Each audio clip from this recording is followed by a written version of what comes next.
సందర్భంగా నిన్న రాష్ట్ర ప్రభుత్వం ఏదో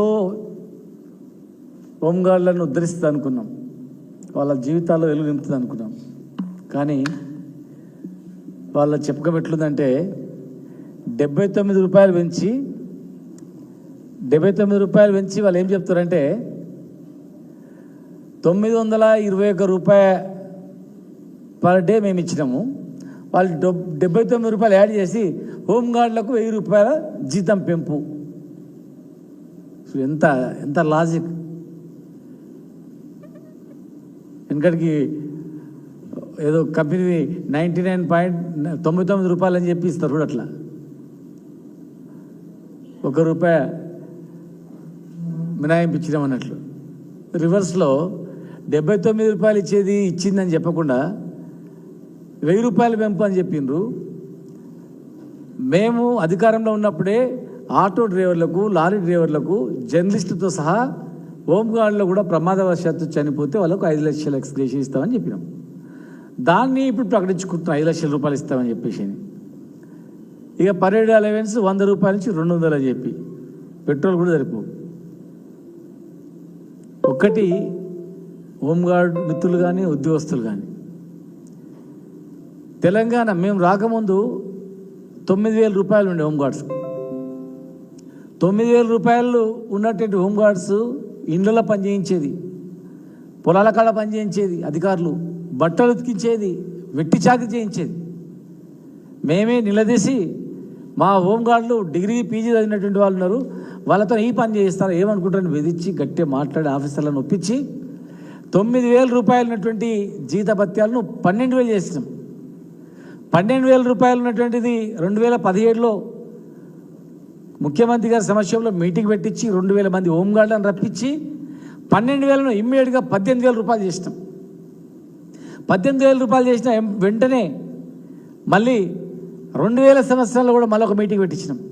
మీటింగ్ పెట్టించి ప్రతి సంవత్సరం 18000 నుంచి ప్రతి సంవత్సరం 1000 రూపీస్ మీకు ఇంక్రిమెంట్ ఇస్తామని చెప్పి ప్రకటించినాం. ప్రకటించిన తర్వాత 2021 సంవత్సరంలో అప్పటికి 21000 వచ్చింది జీతం వాళ్ళకు. దాన్ని కొత్త పిఆర్సీ వస్తే హోంగార్డులు కూడా ఆలోచన చేయండి, ఎవ్రీ ఇయర్ మీకు 1000 రూపాయలు యాడ్ చేయాలా, పిఆర్సీ అమలు చేయాలా అని చెప్పి వాళ్ళతో మాట్లాడి 30% పిఆర్సీ ప్రభుత్వ ఉద్యోగులతో సమానంగా 30% పిఆర్సీని కూడా హోంగార్డులకు అమలయ్యేటట్టు చేస్తాం. మరి ట్రాఫిక్ హోంగార్డులు అంటే పోలీసులతో సమానంగా గ్రౌండ్స్లో పనిచేసిండ్రు, ట్రాఫిక్లో పనిచేసిండ్రు, సెక్షన్ రైటర్గా పనిచేసిండ్రు, డ్రైవర్గా పనిచేసిండ్రు, పోలీసులతో సమానంగా రిస్క్ పనులు మొత్తం చేసిండ్రు.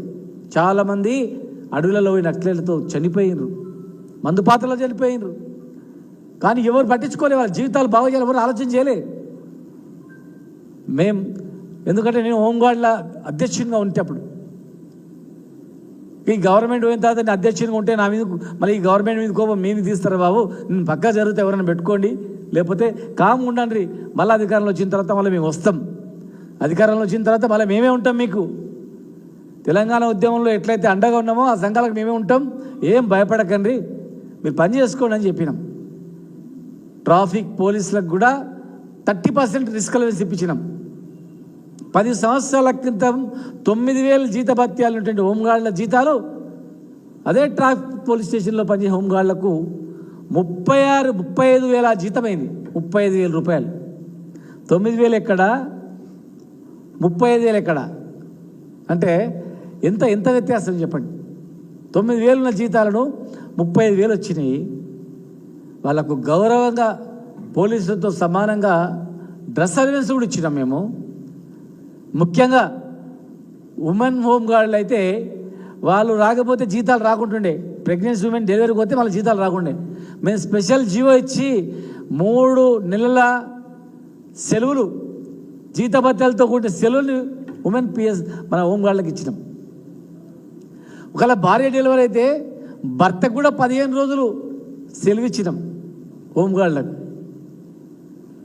వాళ్ళని పర్మనెంట్ చేయాలని చెప్పి ఒక కమిటీ చేసినాం, రాజీవ్ త్రివేది కమిటీ.